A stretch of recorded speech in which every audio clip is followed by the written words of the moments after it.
మదనపల్లికి ఒక మహర్దశ.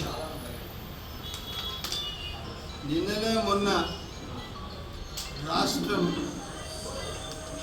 ముఖ్యమంత్రి గారు పెద్దలు చంద్రబాబు నాయుడు గారు పార్లమెంట్ సెగ్మెంట్ ఏదైతే మదనపల్లి జిల్లా రివ్యూ మీటింగ్లో మొట్టమొదటిగా అన్నమయ్య మదనపల్లి జిల్లాగా ప్రకటించడం జరిగింది. అదేవిధంగా మదనపల్లి కలెక్టరేట్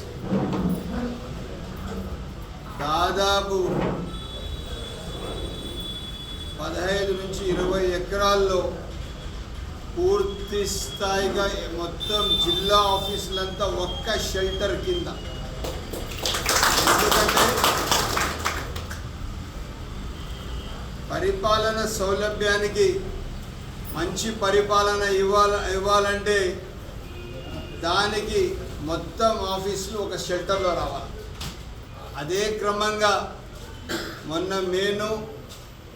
మన పీలేరు ఎమ్మెల్యే గారు కిషోర్ కుమార్ రెడ్డి గారు మా ఇద్దరి అభ్యర్థన పైన ముఖ్యమంత్రి గారు చాలా సానుకూలంగా స్పందించి మొత్తం కలెక్టరేట్ ఏరియా ఎంత ఉందో ఇటు అగ్రికల్చర్ ఆఫీస్ నుంచి అటు బేబీ వెల్కమ్ వరకు, అటు వెనకాల ఫారెస్ట్ ఆఫీస్ వరకు, ఇటు వచ్చిందే సబ్స్టేషన్ వరకు పూర్తిగా ఉన్న ఆఫీసర్స్ అన్నీ అబ్జర్వ్ చేసుకొని సింగిల్ కలెక్టరేట్ లాగా దానికి తీసుకొని పూర్తి స్థాయిగా అక్కడ కలెక్టరేట్ ఇస్తూ జిల్లా కలెక్టరేట్ ఆఫీస్ పూర్తి జిల్లా హెడ్ క్వార్టర్స్ ఆఫీస్ అన్నీ దాంట్లో ఇస్తూ అదే కాకుండా కలెక్టర్ గారి బంగ్లా, అదే కాకుండా జాయింట్ కలెక్టర్ సబ్ కలెక్టర్ గారి బంగ్లాలు, ఇవి కాకుండా R&Bలో ఉన్న స్థలం కూడా పొజిషన్లోకి తీసుకొని అక్కడ గెస్ట్ హౌసెస్ మరలా ఏ అవసరం ఉన్నా దానిపైన పూర్తిగా అభివృద్ధికి బాధ్యత తీసుకోవాలని చెప్పి రాష్ట్ర ముఖ్యమంత్రి వర్యులు కలెక్టర్ గారికి సూచనలు మా సమక్షంలో ఇవ్వడం.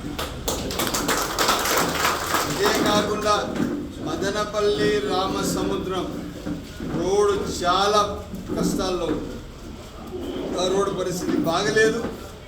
ఆ రోడ్డుకి వచ్చిందే డబుల్ రోడ్ చేయడానికి పూర్తిగా శాంక్షన్కి సముచితంగా చెప్పడం జరిగింది.